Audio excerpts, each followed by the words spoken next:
Was saying carrying a knife is just like carrying a mobile phone. Yeah, every man and his dog is carrying a knife. People shouldn't be walking around with a knife in any case. How big a problem do you think that is? The fact that look, I'm not going to overstate it, but I struggle to get inside the head of somebody who thinks that you walk around the streets of Melbourne with a knife or a machete. When you've got 5 to 10 people just on yourself, what's a fist going to do? So, you go, you get your weapon, you do what you got to do. You got to stab someone, you stab them.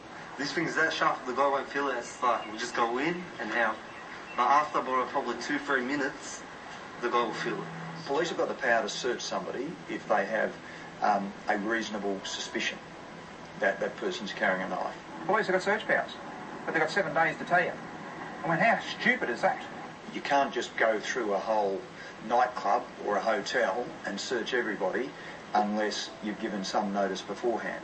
Are we supposed to believe this garbage? I mean, give the police the power to carry a metal detector around and search anyone they think has got a knife. How do you know where to stab someone? Oh, mate, you go for whatever position you can find. Usually we slice them. We got the stomach, the chest, the neck, and the head. Have you guys ever stabbed someone? No comments. Sometimes they go to the extreme of stabbing someone to say, well, how's that? Am I tough enough? The other day we had a 15-year-old stab someone 15 times just for 20 cents. And I heard one person say, you're now off your P's, because he stabbed someone. 3 men chased the victim down Sydney Road to the convenience store where he was stabbed 5 times.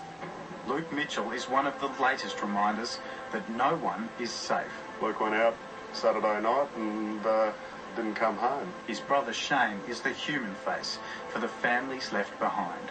He was my baby brother. He was the best man at my wedding. He was the godfather of my daughter. Security cameras captured the man's panicking friends trying to call for help. My understanding was he was stabbed about 5 times. It's a brutal memory he'll live with for the rest of his life.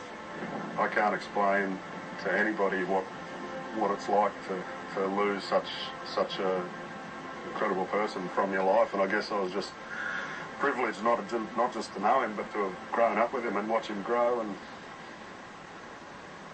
you know, be a part of that. What makes this attack so appalling is that Luke had stepped in to save a stranger from being bashed when the gang turned on him. And just 3 hours later, his brother Shane was told the tragic news. It was his 30th birthday 2 weeks ago. He did the right thing. He went and helped someone in distress. And he paid for it with his life. The guys that have done this are still out there. Do you care how it affects people? No. At the other end, the victims? No. Have you met any of the victims?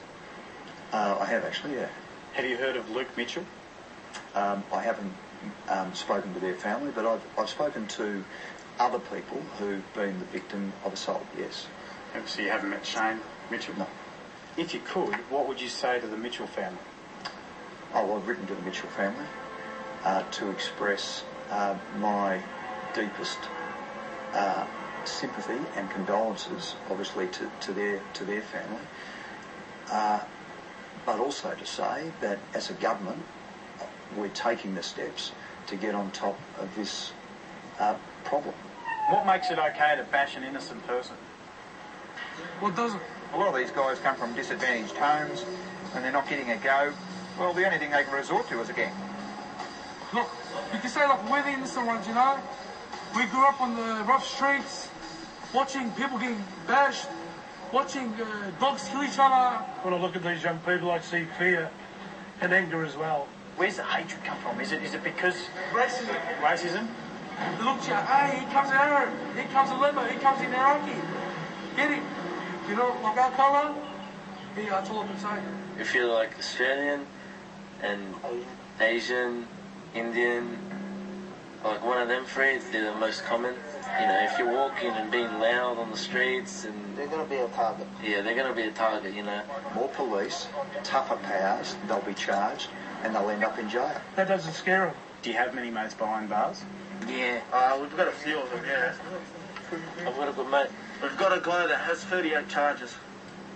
Still going, Tom. No, it's 43. It's 43, actually. 43 charges still going. Still on the streets for now. And still walking. to assert that the state is being overrun by gangs is just not accurate. No, there's no gangs in Melbourne.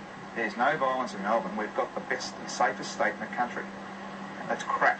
It's not media hype and it's not me being a drama queen. It's about reality.